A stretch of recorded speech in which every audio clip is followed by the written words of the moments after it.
Oh my gosh. So today we're going to dive deep and we're going to talk about RPAs, residential purchase agreements.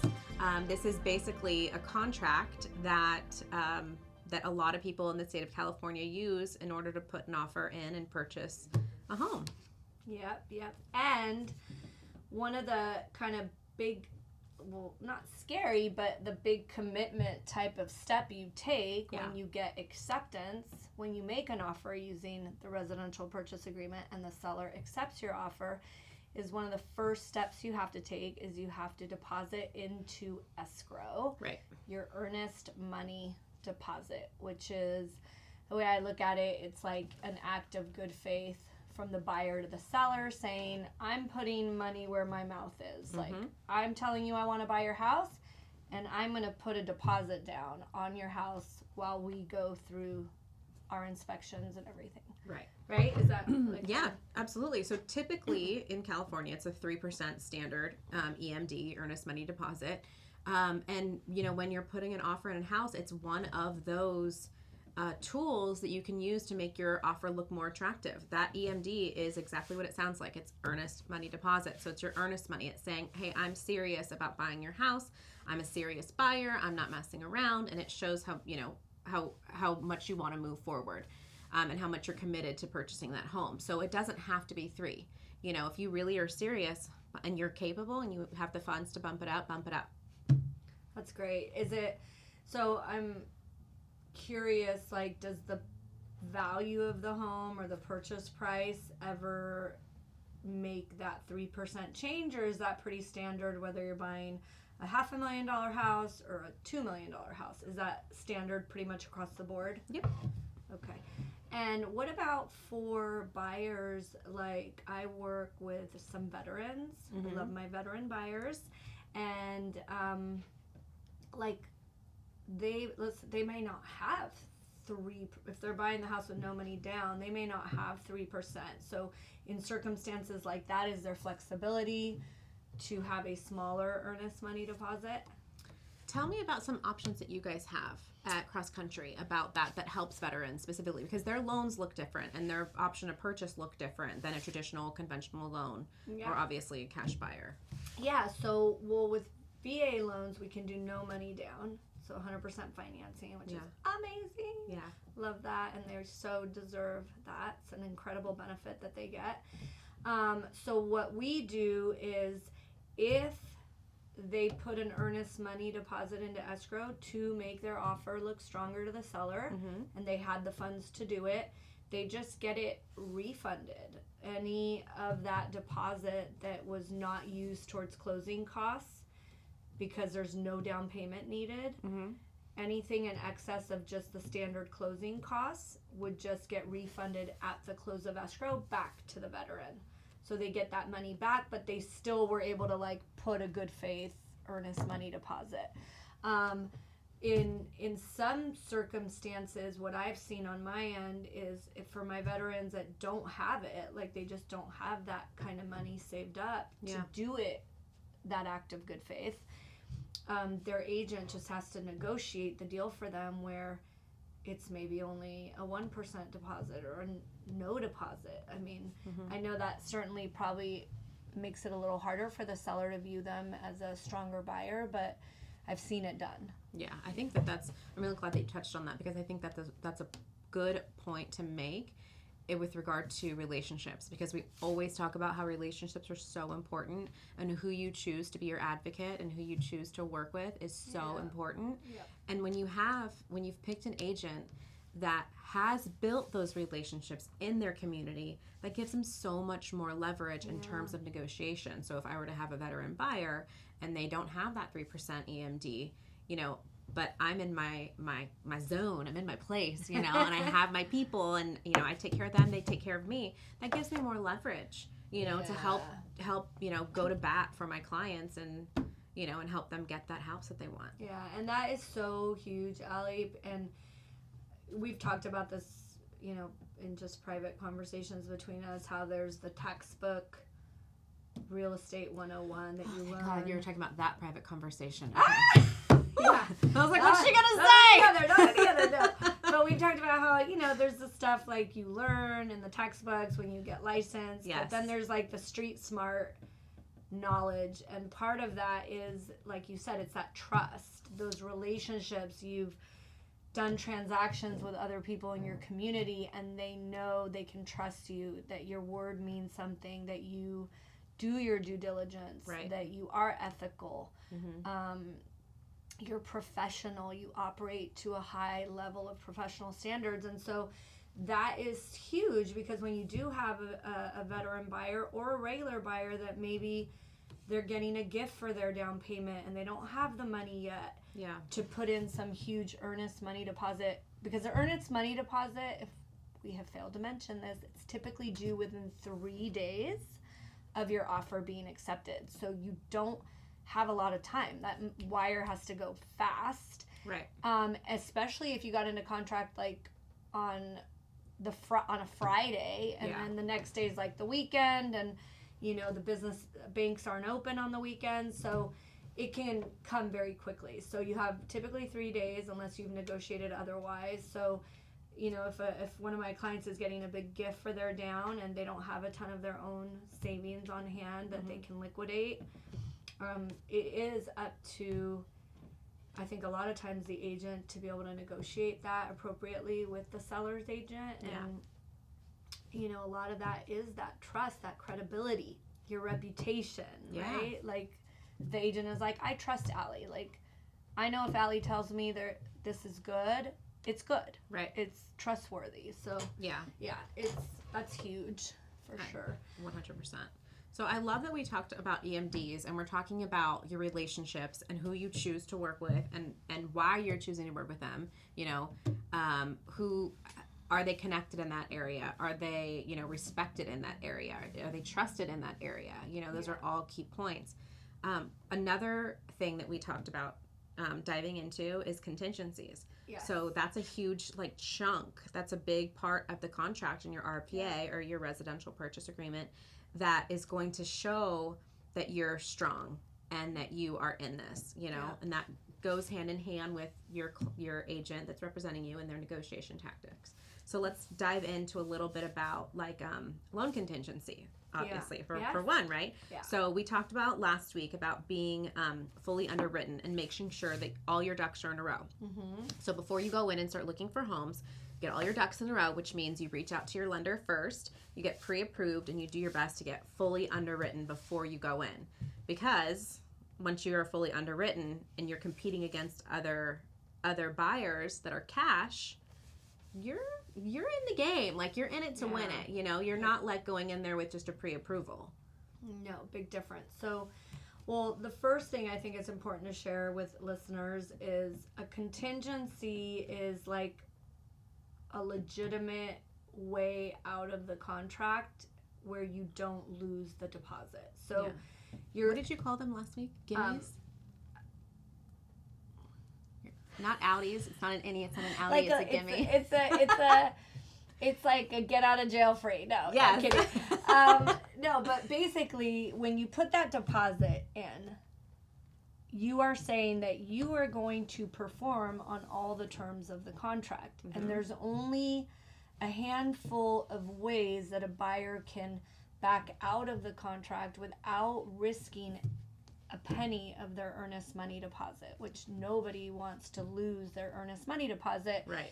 If for some reason they change their mind and they don't want to move forward with buying the house they've gotten into contract on. Right. So there's a few main contingencies, which are the legitimate outs for a buyer to say, if this contingency isn't met or satisfied, I am allowed to get out of the contract without losing my deposit. And that's the first one you brought up, is the big one. It's the loan contingency. Right. So most financed buyers require a loan contingency. And if for some reason they are denied loan approval, they can say, I'm so sorry, seller, I really wanted to buy your house. My loan did not get approved, therefore I cannot buy it. I am now taking my earnest money deposit back. No harm, no foul. Shake hands. So contingencies are huge because they are a negotiating platform, meaning you can use them to make your offer look stronger, which is what you alluded to, by waiving your loan contingency if you already have full credit approval in advance, or shortening it, like say you've already been working with a lender and you're very close to being fully credit approved, but maybe you're 5 days out. You could say, hey, I don't need those full 21 days. I only need 7 days on my loan contingency. Yeah. So again, the seller, if they have multiple buyers offering, they're going to stack those contracts next to each other, and they're going to be like, oh, buyer A needs the full 21 days on their loan contingency. Buyer B waived it. They don't even need one. Yeah. And buyer C needs 5 days. So they're looking pretty good too. It's like B is looking the best, C is looking decent, A is not so much. Right. So so those are that is the loan contingency, for example, but there are other contingencies that are also in place, and all of these contingencies are really there to protect the earnest money deposit for the buyer. Okay, so we talked about the loan contingency. What is another important contingency that protects the buyer and gives them the opportunity, if they want, to pull out of the deal without risking their deposit? Yeah, okay. So the next one that comes to mind is important, and it's the same amount of time. It's a standard 17 days, just like the loan. So when you have, this one is the inspection contingency. So there's clients that will buy a house sight unseen. You know, they will buy it through, you know, like we talked about earlier, is through like a Zoom call or FaceTime, pictures, and they'll buy it, you know, sight unseen. So when they have the opportunity, they have a standard 17 days to inspect the property. They have the choice. They have full access, and this is so important to know if you're selling a property. You cannot deny your buyer access to your property. Wow. I did not know that. That's huge. They have 17 days, because what if you were to, you know, you were to give, they said 10 days and you're like, oh no, I'm going to be out of town for 7 and no one has access to my house. Well, you're not holding up your end of the contract. Standard 17 days, it's a negotiating tactic. If you know, don't think you need 17 days because you've already gotten in touch with an inspector and you're like, I already booked something for tomorrow, I'm going to make my offer look better, you know, and putting 3 or 5 or whatever it is, you know. But when you do that, you have the opportunity to either walk the property and say, oh gosh, like that neighbor was really mean to me, or I really don't like the paint of the house, or wait, I didn't realize that the roof line sat like that. You know, whatever it is, it's a physical inspection. And you do have the right to hire professionals, an inspector or a mold or, you know, anything like that, or chimney. Not many people, I feel like that's kind of a can of worms, but, you know, you have the right to do that. And you have that time period to do that full inspection, to hold up your end of the contract, to keep your EMD safe. Yeah, and that's huge because I feel like the physical inspection contingency is the broadest one. The other ones are very specific to a certain report or a certain approval. Right. This one, I feel like, has more latitude in that it's giving the buyer time to really like look at the property again, have professionals inspect it. If they have plans to, you know, if the house needs to be bigger for them, they can bring an architect in with them or a general contractor and just confirm like, hey, this is what we're thinking about. Is that look possible to you? Kind of like, can you give us a quick and dirty idea?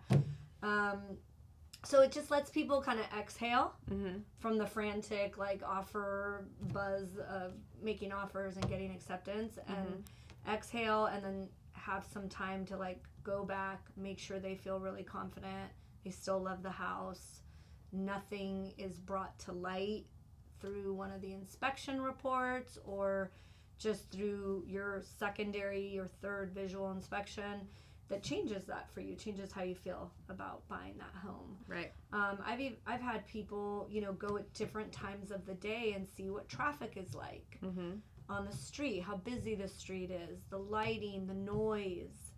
To your point, Allie, I actually had a client, I've only had one client where this happened, but I had a client that before her physical inspection contingency ran out, she went and knocked on the doors of the 2 adjacent neighbors. Mm-hmm. And one of the neighbors was extremely rude to her children. And she was like, I can't raise my kids here. Like, my kids are going to be playing in the backyard, and this person might yell at them or be angry that they're laughing too loud. Or so she was like, I remember she felt terrible. She was like, I'm so sorry to do this, but like, I can't live next to this person who's really not a friendly person. So, it just gives you that time, right? To process all that and not have like a gun to your head. But to your point, it's also another opportunity to be strategic and to make yourself look more desirable to the seller by having a shorter physical inspection. And I have actually many, many times when the market is super hot and extremely competitive, kind of like the environment we're in now. Mm-hmm. I think this morning there was 27 offers on a property. Oh yeah. I mean, it's we're there, you guys. If anyone is telling you otherwise, the reality is we're already there. But I've had many buyers even waive their physical inspection contingency because they are just pulling all the stops out. Like, they want to look the most attractive to the seller, and they're saying like, we don't care what we find in the inspection. Right. We're not going to change our mind for nothing. Right. So you can use that to make yourself look really strong as a buyer. But I think in general, my experience at least is most people do use that time to do some due diligence, right? Right. Wouldn't you say? Totally. Yeah. And it's important. Like, can you give us an example? Have you ever had a deal where like somebody found something that you just couldn't see with your naked eye after an inspection, like under plumbing or attic or anything like that? Yeah, I mean, I feel like those types of things are mostly like plumbing issues, especially where we live, because we live in such like a luscious landscape, terrain, like with all the trees that we have, like the pine and the eucalyptus and the pepper trees.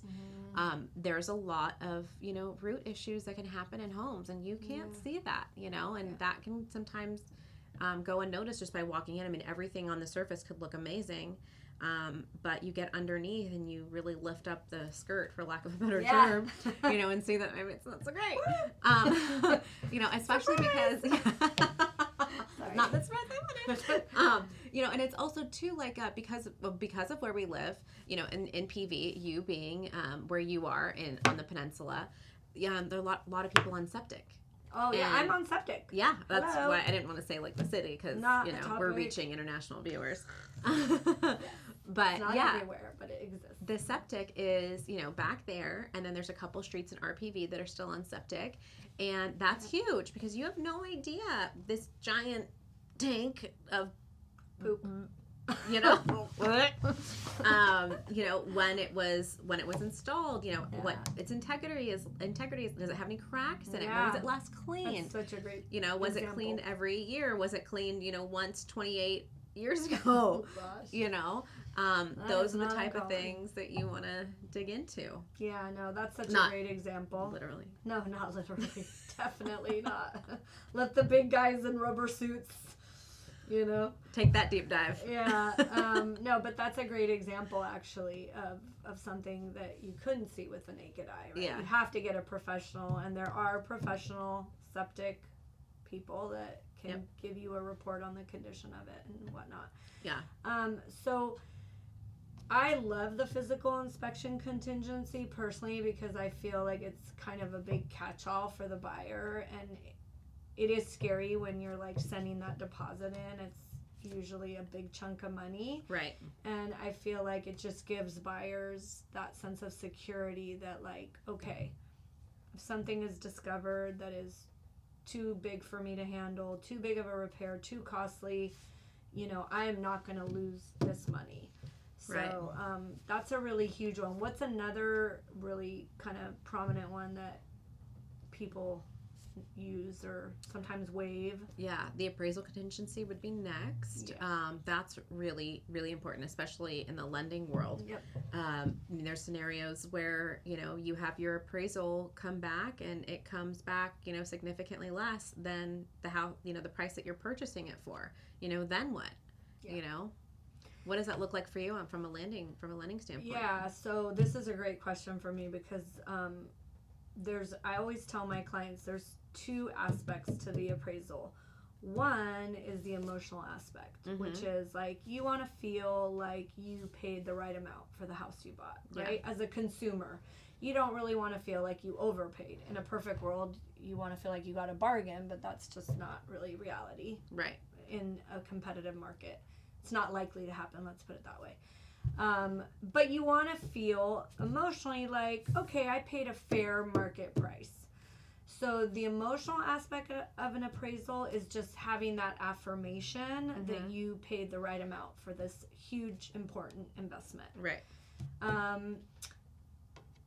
And that is something that only the buyer can know how they're going to feel about if it comes in short. Now, the other side of it, the technical side of why it exists, is because the lender wants to know that they are collateralizing this mortgage against a property that has enough equity in it for them to feel comfortable making that loan. Right. So the lenders are very, very firm about what we call loan to value guidelines. Every lender has a limit of how much of a loan they will give in respect to its value. So a very common thing they run across the board, but a very common one we all hear about is like 20% down.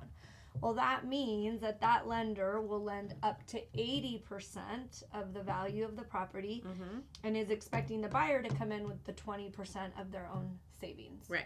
So let's just pretend for this example that we are dealing with that loan program. Okay. And so the property needs to appraise at the purchase price in order for that buyer to get the loan they were expecting. If the property does not appraise at the purchase price, it appraises below the purchase price, now the lender is going to say, well, hold up. We are only comfortable lending 80% of either the purchase price or the appraised value, whichever is less. So if the appraisal comes in less than the contract price, the lender's going to say, well, now we have to reduce your loan amount to remain at 80% of this lower appraised value, which means what? The down payment goes up. Has to be increased. Okay. So that has an actual technical impact on the buyer. So for some buyers, they don't care. For some buyers, are like, I can put more than 20% down. Like, I'm fine. I can bridge that gap. Right. For other buyers, they cannot bridge the gap. For other buyers, they are literally like rubbing their last 2 dimes together to make their down payment, or getting a gift from family or whatever. They don't have the means to bridge that gap. So that appraisal could be a really critical thing for somebody like that. Right. So now, put a stop it for just a second. The client that you're talking about, the hypothetical buyer that you're talking about someone that maybe got pre-approved but didn't go through the full underwriting process. No. Say they did. They're fully credit approved for that loan amount, but that approval is still subject to the property appraising at the contract price. Okay. So they still expect that to, if whatever loan they were approved for. Right. We're just using 20% down as an example. We have loan programs like we talked about earlier. VA is 0. Right. Or awesome. we have 3% down programs. I was just keeping it simple. Right. So that's important for that reason. So there's like the emotional aspect of, did I overpay? Did I not overpay? And then if the appraisal comes in short, can I bridge the gap? Do I want to bridge the gap? Right. How do I feel about that? So if you have an appraisal contingency in place, you could use that short or low appraisal value to get out of the purchase. You could just be like, property didn't appraise. Right. So I can legitimately excuse myself out of this deal and not risk my deposit, right? So hypothetically, I got all my ducks in a row. Yeah. And I am fully underwritten. I'm ready to go. And I was approved for 1.5. Yeah. Okay. And I go in and I come in with my strong RPA. Yep. And I have like a very clean list of contingencies that are shortened than the standard 17 days. And I waive my appraisal. You so can do that. the lender is still going to come in and require the appraisal. So hypothetically, let's say that appraisal comes back at 135. Yep. So by waiving that appraisal contingency, so then I'm now I'm expected to come out of pocket the balance anyway. Yeah, exactly. So you're basically, so just because as a buyer you're saying I'm not going to make this purchase contingent upon a third party appraiser agreeing with our price. Right. It doesn't mean the lender is agreeing to that. That's just you as the buyer agreeing to that. So I only have my buyers waive their loan contingency if I know that they can bridge a gap. That gap. Financially. That loan to value. I will know my client well enough, and you, Allie, as the agent, you usually have done, I know how much due diligence you do when getting buyers into contract. You're comping it out. You're checking. Oh, yeah. You already know if you're worried, like, I'm a little worried about this appraisal. Nothing else has sold for that much. Like, we're not usually completely blindsided, right? Like, we know when it's going to be a tough appraisal. Right. So this is all conversations I would have with my buyer in advance and say, okay, you guys, I get why you want to waive that appraisal contingency. You want to look strong and attractive to the seller to win. Yep. But just know, if it comes in short, like, you're going to have to increase your down. Are you cool with that? Right. And they're like, oh, yeah, we're totally cool with that. Then it's like, go for it. Wait. Yeah. If they're like, oh, hell no, we are not cool with that. Yeah. We do not want to increase our down payment. Then it's like, well, wait a second. Then we have to rethink, should you be waiving this contingency? Maybe that is too aggressive for you. Right. And we need to keep that intact. You know, I have dealt with situations where appraisals have come in short, and I've seen it go a few different ways. Tip for the week this week, I am so excited to share with you guys. There is a new social club in town. It's in the heart of Redondo Beach in the Riviera Village. Down the same street near the Starbucks for those of you that frequent the Riviera Village, but it's at the Rex restaurant, the Rex Steakhouse actually. They just opened up a new social club up on their top level. I was able to attend their grand opening and it is beautiful. It's actually kind of a cigar lounge, so the members have like cigar lockers. I mean, it is so beautiful. Full bar. The restaurant will bring you up anything off menu. They'll, serve to you in the social club. Yeah. Full outdoor area, indoor and outdoor, ginormous full wall screen TVs. I mean, it's so beautiful. I really encourage you guys to visit if you'd like. And I believe they are taking applications for their next round of memberships. They kept it very limited. I think there's only like 35 members right now, something like that. But just an incredibly beautiful space. Great food, great bar, great people. So I love it. Well, thank you. Thank you so much. Thank you guys so much for tuning in. Until next week. Until next week.